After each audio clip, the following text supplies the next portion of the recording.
A search for missing fishermen turns into a death investigation after a boat and 2 bodies are found. Well, to the end of our dry break here, tracking showers and thunderstorms, what to expect by morning. And New York Live with the scoop on the best ice cream shops in the tri-state, so get ready to take notes. This is News 4 Now for June 2nd. I'm Adam Cooperstein, and we start with tragedy out of Long Island after the bodies of 2 men have been found, believed to be 2 missing fishermen. Suffolk County Police say they were looking for those 2 men from Huntington Station yesterday. The men launched their boat at around 6:30 Tuesday night in Fort Salonga and then went missing. And then Wednesday morning, 2 bodies were found near Smithtown Bay. Also found a canoe with an outboard motor matching the description of the vessel that they were in. A source says the men were 40 and 60 years old, and their names haven't been released. A man with dozens of prior arrests who allegedly shoved a woman down a flight of stairs at a Midtown subway station last week is back on the streets again. And this has many now calling for a fix for what they say is a broken legal system. Police say 64-year-old John Chappell kicked a 65-year-old woman down the steps at the Herald Square subway station on Friday. They say it's the same subway where he repeatedly punched a 68-year-old woman in the face back in December. Both were random attacks, and both times Chappell was arrested and then released. Chappell has more than 65 prior arrests for crimes including assault and arson.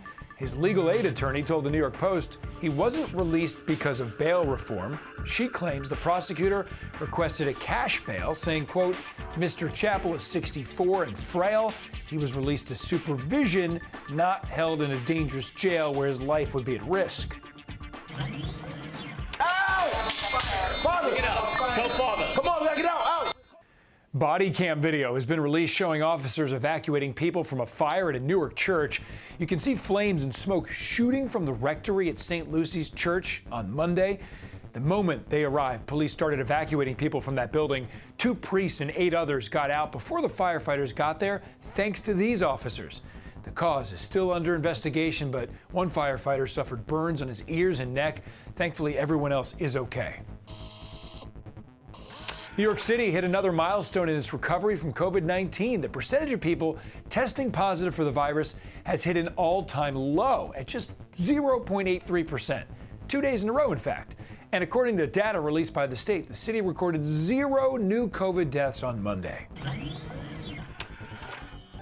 Some Northwell Health nurses are going to Hollywood as a choir after getting the golden buzzer on America's Got Talent last night. The Long Island nurses performed Lean on Me and Stand By Me in their scrubs and wowed the judges. They formed that group during the pandemic while also working the front lines to save lives. And the group now moves on to the live shows in Hollywood. Well, our stretch of dry weather is coming to an end. Maria, you're tracking some rough weather ahead, right? Yes, today was a lot like yesterday. We had the mostly cloudy skies, temperatures that were in the mid-70s. So very similar this evening. We'll hang on to the mostly cloudy skies, temperatures near 70 by dinner time, and then slowly falling off into the mid-60s as we go through the rest of the evening.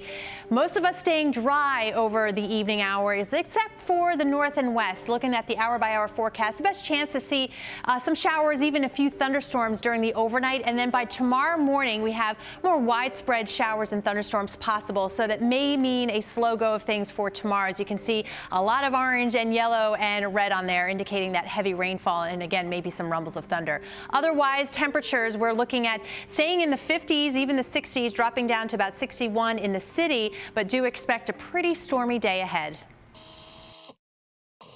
Owning their dream home is no longer a pipe dream for families in Newark. Once abandoned properties were flipped to be filled with families that otherwise couldn't afford them.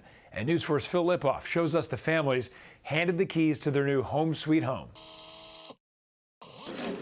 Those huge scissors don't belong to Charlene Spann, but that beautiful new home behind her does.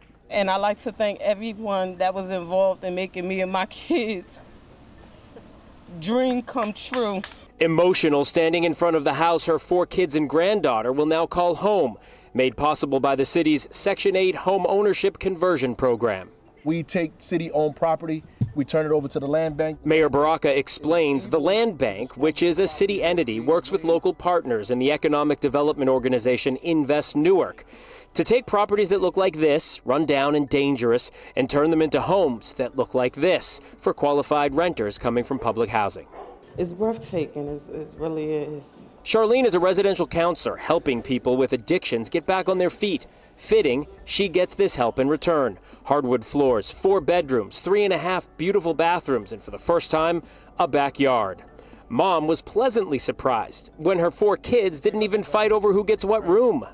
Y'all just went, that's mine, that's mine, that's mine?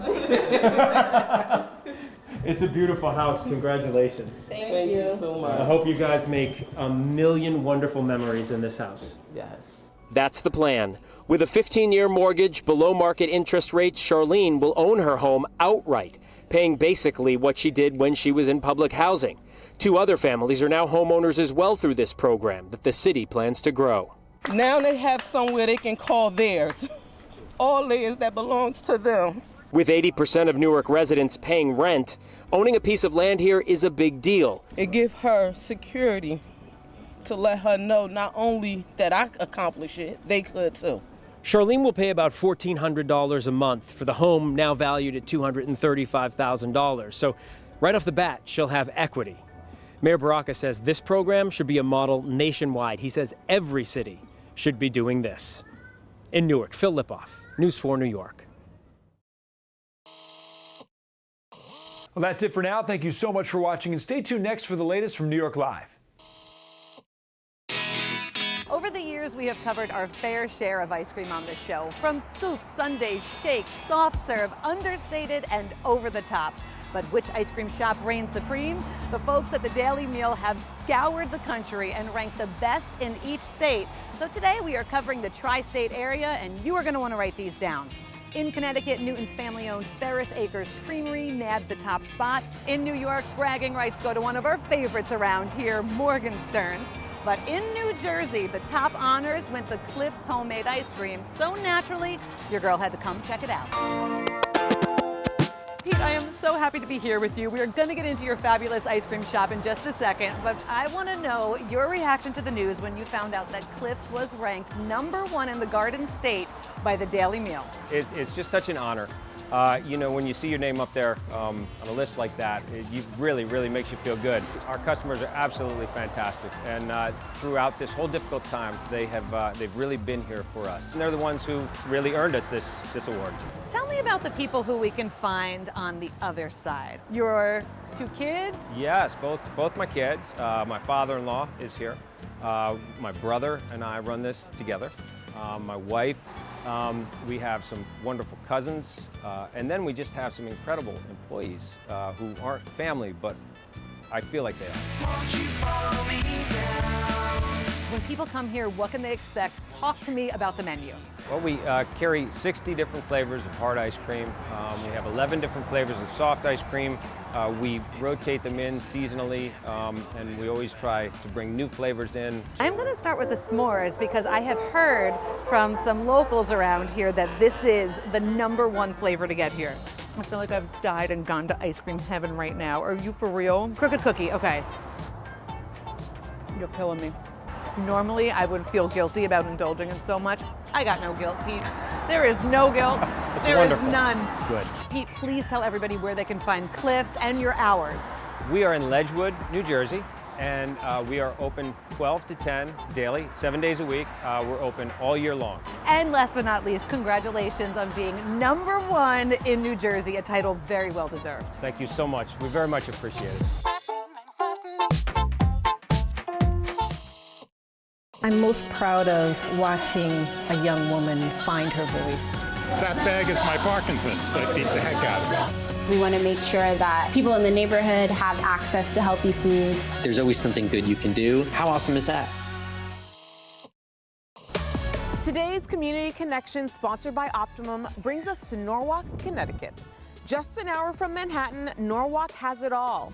From the arts to family attractions to restaurants for every palate, it's no wonder the residents of Norwalk are a very connected community. Best of all, Optimum is powering the Norwalk community with super fast 1 gig internet service at home to connect faster than ever.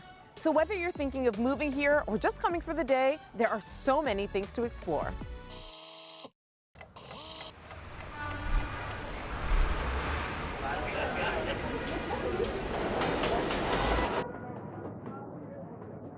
Open House NYC is home with you.